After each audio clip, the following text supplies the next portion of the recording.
হাসির রাজা, জ্ঞানের রাজা, রসিক রাজা। কি গো গিন্নি, এটা কিসের ফর্দ? কোনো অনুষ্ঠান হবে নাকি? বিয়ে হবে গো। বিয়ে? কার বিয়ে? ভগবান শিবের সাথে দেবী পার্বতীর বিয়ে। সামনে শিবরাত্রি, মনে নেই? হ্যাঁ, তা মনে আছে, কিন্তু এই ফর্দটা কি জন্য গিন্নি? আমি শিবরাত্রির দিন বিকেলে বাবার মাথায় দুধ ঢালতে যাব, তাই তোমাকে আগে থেকে লিখে দিলাম কি কি লাগবে। সব আগে আগে নিয়ে আসবে। হ্যাঁ, দেখি কি লেখা আছে। দুধ 1 সের, গঙ্গা জল, নারকেল, ঘি, মধু, দই, সন্দেশ, রসগোল্লা, আকন্দ ফুলের মালা, ধূপ, মোমবাতি, 108টা বেলপাতা, ধূত্র ফুল, নীলকণ্ঠ ফুল, লাল পাড় সাদা পাটের শাড়ি। ওরে বাবা, এত কিছু! হুম, এখন ওরে বাবারে মারে কিছু চলবে না, চলবে না। আর আগে থেকে লিখে দিয়েছি, আমি কোনো বায়না শুনবো না। হ্যাঁ, যদি না নিয়ে আসো তাহলে কিন্তু চলে যাব। হ্যাঁ, বলি, শিবরাত্রির দিন তো মেয়েরা বাবার মাথায় দুধ জল ঢালে বাবার মতন স্বামীর কামনায়। তা আমি তোমার স্বামী তো উপস্থিত, তাই এত কিছু। তোমার মঙ্গল কামনায় গো। তুমি আর বাড়তি কথা বলবে না, যা বলেছি সেদিন নিয়ে আসবে। হ্যাঁ, বেশ বেশ, ঠিক আছে বাবা, ঠিক আছে। তাহলে আমি এখনই যাই, সব দোকানে দোকানে বায়না করে আসি। সেদিন তো এইসব জিনিসের চাহিদা তুঙ্গে থাকে। হ্যাঁ, তা যাও, সেটাই বুদ্ধিমানের কাজ হবে। হ্যাঁ,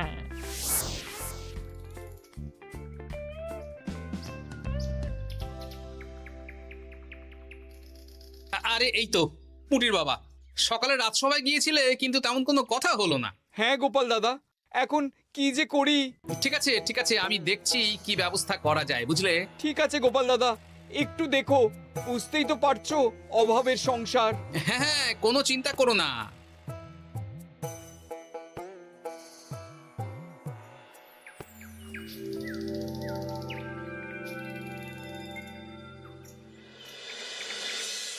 আচ্ছা, আজ তাহলে শিবরাত্রির আয়োজন নিয়ে আলোচনা হোক। মহারাজ, এসব নিয়ে আপনি চিন্তা করবেন কেন? আরে আমার মতন একজন মন্ত্রী থাকতে আপনার মাথা ঘামানোর কোনো দরকারই নেই। না না মহারাজ, একদম মন্ত্রী মশাইকে দায়িত্ব দেবেন না। উনি প্রত্যেকবার দায়িত্ব নিয়ে সব তালগোল করে দেন, আর সব শেষে বলেন আমার ভুল হয়ে গেছে, আমাকে ছেড়ে দিন। এই গোপাল, গোপাল, একদম বাজে কথা বলবে না। আমি এখন ভালো হয়ে গেছি। ভালো না কালো? মহারাজ মহারাজ, আপনি আমাকে দায়িত্ব দিন, আমি সব সামলে দেব। সব কাজ সবাই মিলে করলেই তো ভালো। পুজো পাঠের দায়িত্ব আমার, বাকি আমি জানি না। সে ঠিক আছে, কিন্তু পুজোর জোগাড় অনেক দায়িত্ব, সব হিসেব করে কেনাকাটা করতে হয়। সবচেয়ে বড় ব্যাপার, তার জন্য সৎ হতে হয়। আমি কি অসৎ নাকি? আমি সব দায়িত্ব নেব। না, আমি নেব। আমি নেব। আমি। আহ, চুপ চুপ, একদম চুপ। গোপাল দায়িত্ব নেবে না মন্ত্রী, সেটা তো বিচার করতে হবে। কিভাবে বিচার করবেন মহারাজ? হ্যাঁ, একটা বুদ্ধির পরীক্ষা নেওয়া হবে। আমি এখন গোপালের চেয়ে অনেক বুদ্ধিমান হয়ে গেছি। তাহলে তো ভালো, তুমি গোপালের বুদ্ধির পরীক্ষা নাও। যদি গোপাল জিতে যায় তাহলে গোপালই দায়িত্ব পাবে, নইলে তুমি। ঠিক আছে, আমি এক্ষুনি প্রশ্ন করছি। হ্যাঁ হ্যাঁ, করুন করুন। হ্যাঁ, এমন কি জিনিস যা তুমি যতই খাও পেট ভরবে না? বাবা, মন্ত্রী কি প্রশ্ন করলে! গোপাল, বলো বলো বলো। এবার জমবে মজা। বেশ, তাহলে বলি। হ্যাঁ, বলো বলো। উত্তর হলো বাতাস। যতই খাও পেট ভরে না। গোপালের কি বুদ্ধি! ও মন্ত্রী মশাই, গোপাল তো প্রথম দানেই বাজিমাত করে দিল। হ্যাঁ, প্রথমটা তো সহজ ছিল। ঠিক আছে, এতই যদি বুদ্ধিমান হও তাহলে আরেকটা পরীক্ষা দাও। হ্যাঁ মন্ত্রী, বলো। এবার আপনারা একটু অপেক্ষা করুন, আমি আসছি।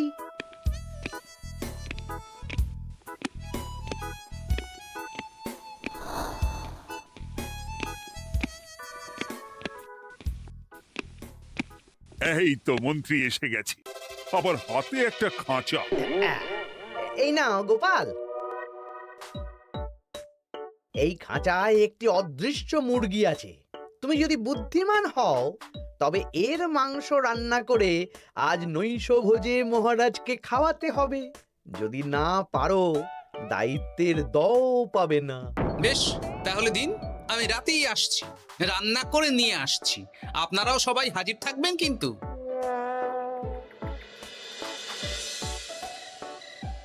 এই সেরেছে, গোপাল যে এখনো এলো না। গোপাল নির্ঘাত ফেসেছে। এই তো চলে এসেছি, এ কি গোপাল, তুমি তো খালি হাতে। মাংসের ঝোল রেঁধেও এনেছি। কই গোপাল, অদৃশ্য মুরগির ঝোল কোথায়? হ্যাঁ, কোথায় গোপাল? আহ, মহারাজ, অমন সুস্বাদু মুরগি আমি আগে কখনো খাইনি। আমি সেটা রান্না করে রাজপ্রাসাদের প্রধান ফটকের বাইরে রেখে এসেছি। মস্করা হচ্ছে?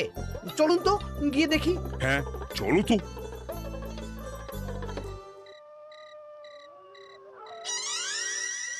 এ কি, এখানে তো কিছুই নেই, আমি তো দেখতে পাচ্ছি না। কই, আমরা তো কেউ কিছু দেখতেই পাচ্ছি না।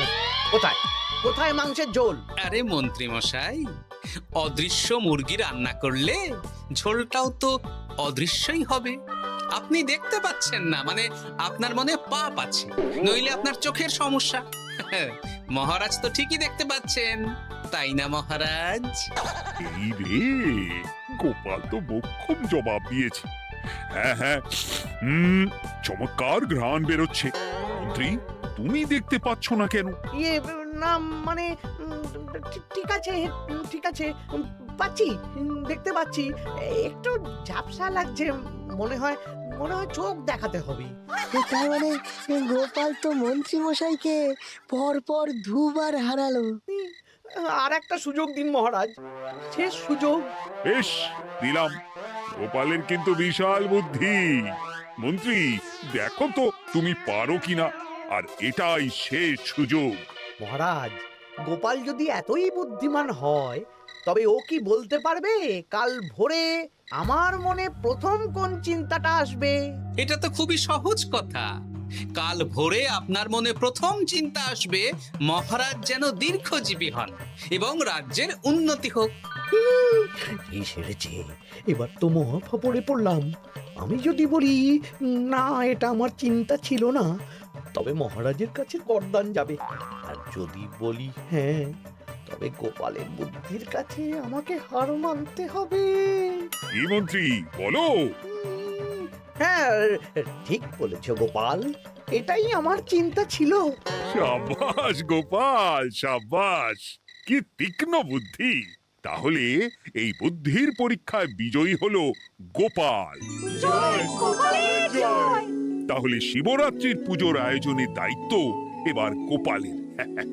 আমার আর কোনো চিন্তা রইল না। মহারাজ, গোপাল তো সব দায়িত্বই পেল, আমাকেও কিছু একটা দায়িত্ব দিন। আমিও একটা ঈশ্বরের সেবা করার সুযোগ চাই। আহ, তুমি তো হেরে গেলে। তাতে কি, ভালো কাজ করতে চাইছি, একটু সুযোগ দিন মহারাজ। বেশ, তাহলে তুমি গ্রামবাসীদের ভোগ প্রসাদ খাওয়ানোর দায়িত্বটা নাও। ধন্যবাদ মহারাজ। হ্যাঁ মন্ত্রী, মিলেমিশে কাজ করো, কিন্তু ঝামেলা করো না। না না, আমি সুষ্ঠুভাবে পালন করব। ঠিক আছে মন্ত্রী মশাই, তাহলে ওইটুকুই করুক, কিন্তু আমার কাজে কোনো বাধা দিতে আসবেন না। না না না, তোমার কাজে কোনো বাধা আসবে না। আমি ভোগ প্রসাদ বিতরণ, খাওয়া দাওয়া, এই সব ব্যাপারটা দেখব।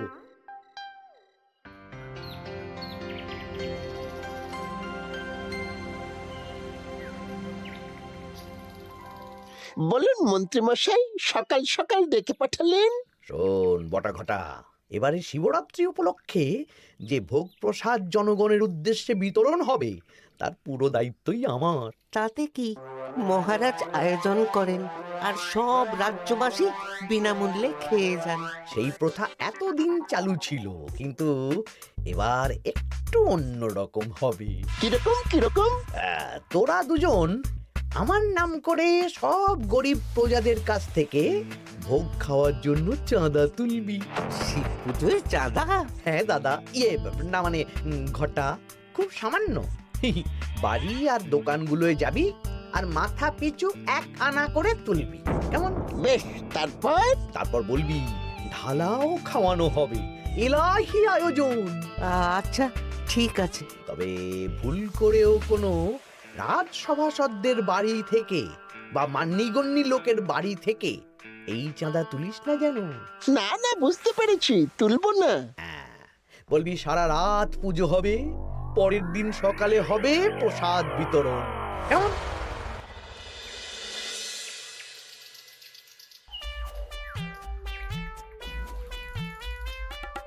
বলা, এবারে শিবরাত্রি উপলক্ষে যে পূজা হবে তার ভোগ প্রসাদ খাবে তো? হ্যাঁ, নিশ্চয়ই নিশ্চয়ই। এবারে সব দায়িত্ব মন্ত্রী মশাইয়ের, এলাহি আয়োজন। তা তোমাদের বাড়িতে কতজন সদস্য? আমি আর আমার গিন্নি দুজন। তাহলে দুয়ানা দাও, এক আনা করে দুজন। আবার অর্থ দিতে হচ্ছে? হ্যাঁ, এলাহি আয়োজন, তাই এই সামান্য অনুদান। আচ্ছা বেশ, এই নাও দুয়ানা। চিন্তা করো না ভোলা, এমন খাওয়ানো হবে না। রাতের বেলা শিব পুজো আর পরের দিন সকালে জীব পুজো।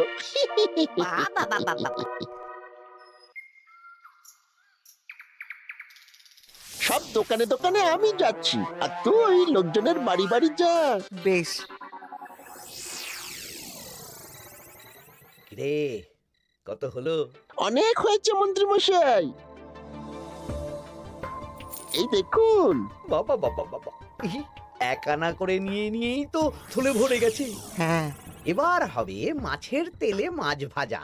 মহারাজও ভোগের আয়োজনের জন্য আজকে মোহর দিয়ে দিয়েছেন। তার মানে তো আপনার মুনাফাই মুনাফা, লাভই লাভ। আমাদেরকেও কিছু দিন। দেব দেব, এখনো কাজ বাকি আছে।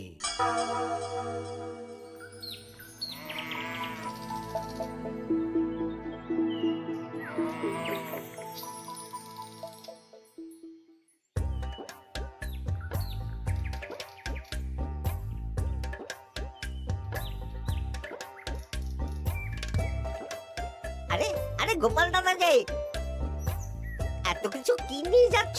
এই তো শিবরাত্রির পুজো উপলক্ষে দশকর্মার বাজার রাজবাড়ি নিয়ে যাচ্ছি। এবারে তো এলাহি ভোগের আয়োজন। রাতের বেলা শিব পুজো আর পরের দিন সকালে নাকি জীব পুজো। মন্ত্রী মশাই দায়িত্ব নিয়ে খাওয়াচ্ছেন। না না, খাওয়ার আয়োজন তো এমন কিছু নয়। আমি যতদূর জানি ওই খিচুড়ি, আলুর দম, ছেঁচড়া, পায়েস, চাটনি আর একটা করে মিষ্টি। আর যতদূর জানি এই ভোগ খাবার জন্য সব গ্রামবাসী থেকে মাথা পিছু এক আনা করে নিয়েছেন। হ্যাঁ, ভোগের প্রসাদ তো বিনামূল্যে। মন্ত্রীমশাই এক আনা করে মাথা পিছু নিয়েছেন? হ্যাঁ গো, এরকম তো কথা ছিল না। আচ্ছা আচ্ছা, আমি দেখছি কি করা যায়। দেখছি আমি দেখছি।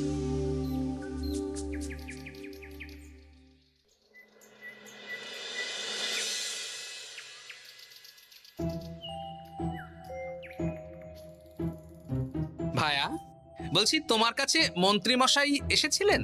হ্যাঁ, চালের বায়না করে গেলেন। তা কি চালের বায়না করলেন? খুবই সাধারণ চাল, আমার দোকানে সবচেয়ে কম দামি চাল বলতে পারো। সে চাল তো আমি পুজোর দিন পাঠিয়ে দেব বলেছি। আচ্ছা, কেনাকাটার রসিদপত্র? না না, সেসব হয়নি, শেষে দেব। শোনো, মহারাজের আদেশ, মন্ত্রীমশাই যে চাল বলেছেন তার থেকে 5 গুণ উৎকৃষ্ট মানের চাল দেওয়া চাই। যে চাল রাজা বাদশারাও খুব কম খান, সবচেয়ে দামি চাল। আচ্ছা, আর ডাল? ওটাও 1 নম্বর মানের সোনামুখ দেবে। বেশ। মন্ত্রীমশাই যা যা বায়না দিয়েছেন পরিমাণ এক থাকবে, শুধু জিনিসপত্রের মান বাড়বে। ঠিক আছে? আচ্ছা ঠিক আছে। আর একথা মন্ত্রীমশাইকে জানানোর দরকার নেই, শুধু মোহরটা ওনার কাছ থেকে আদায় করে নিন। যেদিন খাওয়ানো হবে সেদিন বিকেলে যাবে, মানে শিবরাত্রির পরের দিন বিকেল। বেশ।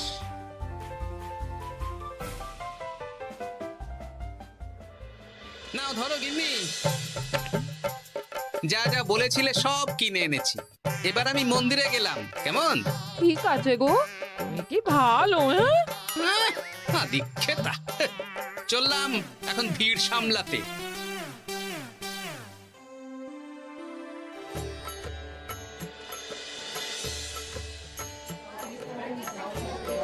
একটু সারিবদ্ধভাবে দাঁড়ান, আপনারও সুযোগ আসবে। বাবা কাউকে ফিরিয়ে দেবে না। দেখো মন্ত্রী, দেখো গোপাল কি সুন্দর ভিড় সামলাচ্ছে। ওকে তো এই জন্যই দায়িত্ব দেওয়া। হ্যাঁ, তাই তো দেখছি। ওম নমঃ শিবায়, হে ভোলানাথ, দেব দেবাদিদেব মহাদেব সকলের কল্যাণ করুন। জয় দেবাদিদেব মহাদেবের জয়। হে ভোলেনাথ মহেশ্বর, মঙ্গল করো বাবা। জয় বাবা ভোলাদেব মহেশ্বরের জয়। তা তোমার শরীর এখন কেমন? এই তো বেশ ভালো আছি। সবই তোমার জন্য। তুমি না সাহায্য করলে ওই ওষুধ আমার পেটেই পড়তো না। না না, আমি তো নিমিত্ত মাত্র, সবই মহাদেবের ইচ্ছে। জয় বাবা মহাদেবের জয়। চলি গো। কাল ভোগ খেতে তাড়াতাড়ি চলে এসো।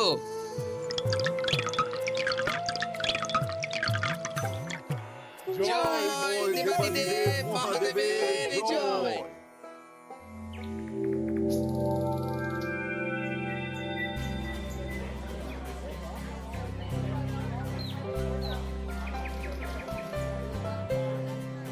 সত্যি মন্ত্রী মশাইয়ের ভোগের প্রসাদ পেয়ে মনটা ভরে গেল। কি সুন্দর রান্না, আর খাবারের গুণমান কি ভালো। তার উপর রসগোল্লা কত বড় বড়। এত বড় রসগোল্লা খাওয়া তো দূর, বাবার জন্মে চোখেও দেখিনি।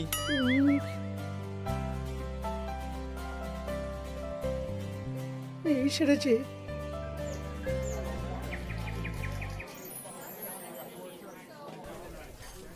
এই যে পাচক ঠাকুর, শোনো।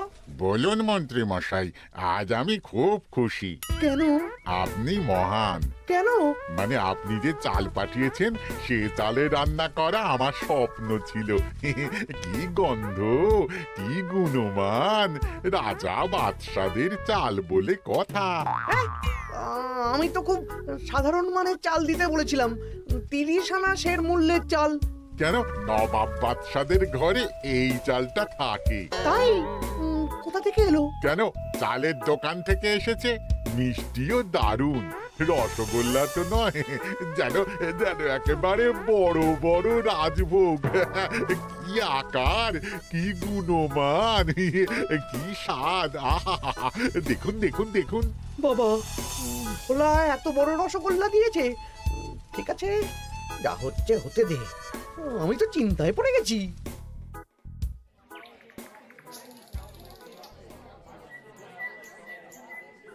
মন্ত্রী, তুমি ঠিক করেছো, হ্যাঁ? তোমার নামে তো সবাই সুখ্যাতি করছে। না না, এই আর কি। আমি যা অর্থ দিয়েছি এই আয়োজনের জন্য তো তার চেয়ে 5 গুণ বেশি মোহর লাগবে, কিন্তু তুমি কি করে করলে? মন্ত্রীমশাই সত্যিই ভালো হয়ে গেছেন। দেখো গোপাল, দেখো মন্ত্রী সত্যি বদলে গেছেন। সবই তো জনগণের সেবার জন্য। কে জানে বাবা, কি গড়বড় হয়ে গেল।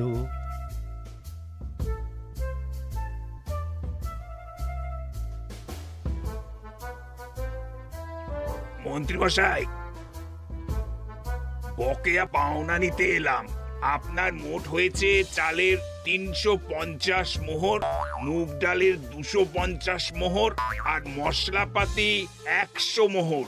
হ্যাঁ, বলো কি? মন্ত্রী মশাই, ওই আপনার মোট বকেয়া 300 মোহর। আর আমার এই 150 মোহর। হ্যাঁ, চলুন মহারাজ, একটু মন্ত্রীমশাইয়ের বাড়ির দিকে ঢু মেরে আসি। চল। চলুন, ওনাকে গিয়ে ধন্যবাদ জানিয়ে আসি। এই না না না, আরে আরে আমি কি করে দেব? আমি কি চন্দ্রমুখী আলু দিতে বলেছিলাম? আমি কি করে দেব?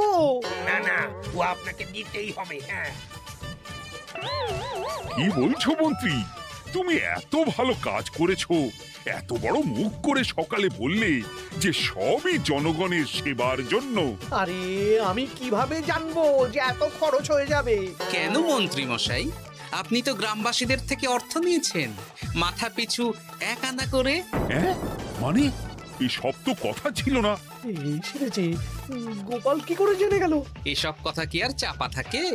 আর সেই জন্যই তো আপনি ভালো মানের খাবার খাইয়েছেন। সত্যি তো, যে মানের খাবার খাওয়ানো হয়েছে তা কৃষ্ণনগর কেন, আশেপাশের কয়েকটা নগরের লোকও এই জিনিস চোখে দেখেনি, আর তাই তুমি অর্থ আদায় করেছো। না মানে, আমি বুঝতে পারছি না, আমার অনুমতি ছাড়া এগুলো হলো কি করে? মন্ত্রী মশাই, বকেয়া পাওনা দিন, নইলে খারাপ হয়ে যাবে বলে দিচ্ছি। হয়ে গেল, আমি ভিখারি হয়ে গেলাম। অগিন্নি, মোহরের থলেগুলো নিয়ে এসো, গয়নাগাটি নিয়ে এসো। আমাকে পথে বসিয়ে দিল। কে কে আমার এত বড় সর্বনাশ করলো? আমি মন্ত্রী মশাই, আমি।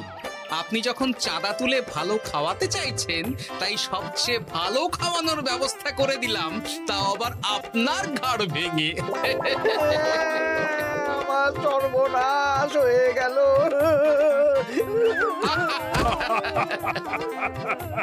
জয় মহাদেবের জয়।